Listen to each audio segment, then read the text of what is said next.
You guys are ready, right? You guys ready? Yep. Alright, so now I'm going to move on to my left side, my driver's side of the engine bay. And I'm going to start with my 3 reservoirs, which I got my reservoir, radiator, and power steering pump. All 3 in good conditions, not cracked, broken, free from any leaks. They all do have the proper fluid levels on them. And all the caps properly secured. From there I'm going to jump to my airlines. No signs of any leaks. Next, my oil filter and lines, not cracked, broken, free from any leaks. Also jump over here to my air brake compressor. It's not cracked, broken, free from any leaks.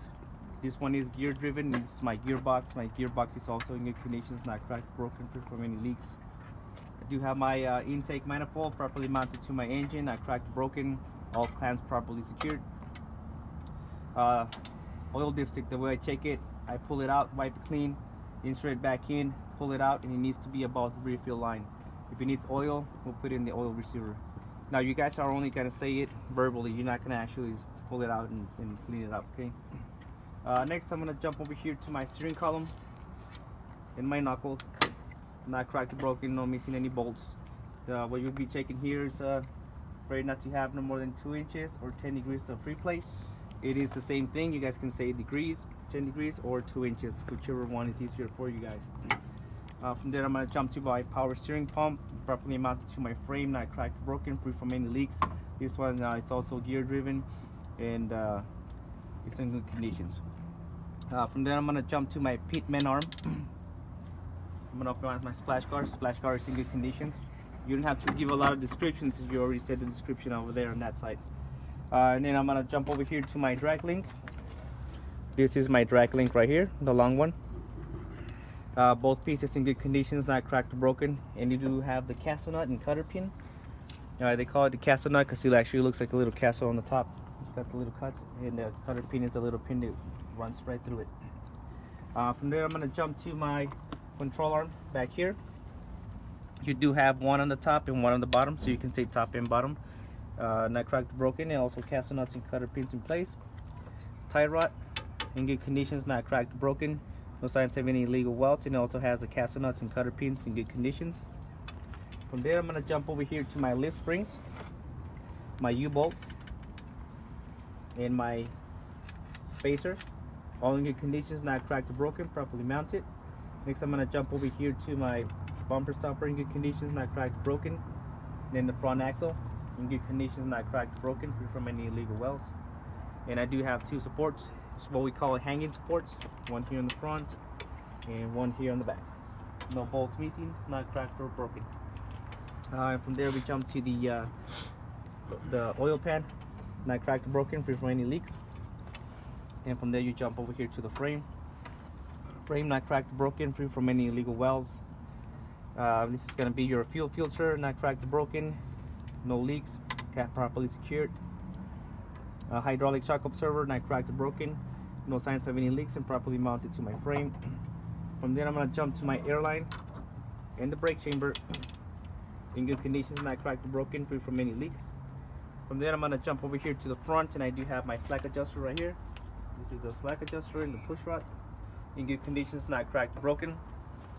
That way I would check those. I will go ahead and make sure that my wheels are shocked. Go ahead and push in my valves, release the air, and I'll put on a glove, safety gear, and then I'll pull on the slack adjuster. If it has more than 1 inch of free play, it needs to be readjusted or simply be replaced. Keys in pocket. Oh yeah, forgot. Keys in the pocket for safety. And over here we got the brake drums and brake linings. The brake linings, they need to be no less than 1/4 material, and then the brake drum no less than 1/2 material. And they gotta be free from any oils, as that can create a fire or a brake failure. If they tell you guys on that part for the brake drums and brake linings, be more specific. All they're asking for is the brake drums are known as rotors, and the brake linings are known as brake pads or brake shoes. Next I'm gonna go to my tire. Just gonna check the back, the front, and the top. These are for 32 inches of thread. Recaps are not allowed, only virgin radials. No uneven wear on them, no bumps or cuts of material showing on the front or on the back. And from there I'm gonna check my rim and my tire, make sure they're both properly seated to each other, no gap in between. From there I'm gonna go ahead and jump over to, no, actually, and the rims you also gotta check, make sure there's no dents, cracks, or any illegal welds, front and back. Pilot lug nuts, if they show shiny rust or shiny thread around them, they're indicating that they're loose. They need to be retightened or simply be replaced. Because if they've been loose for a while and then they're no good no more. Front axle hub seal, no bolts missing, proper fluid level, no signs of any leaks. If they were to ask you guys how do you check those, you just simple take this one out and you can check right there. It doesn't need to have a lot of oil, just a little bit. Put too much, you can actually wear them out fast. The valve also, no? Yeah. And then the valve, good condition, not cracked or broken. Tire pressure no less than 80, no more than 100 psi. If they ask you guys, be more specific on that.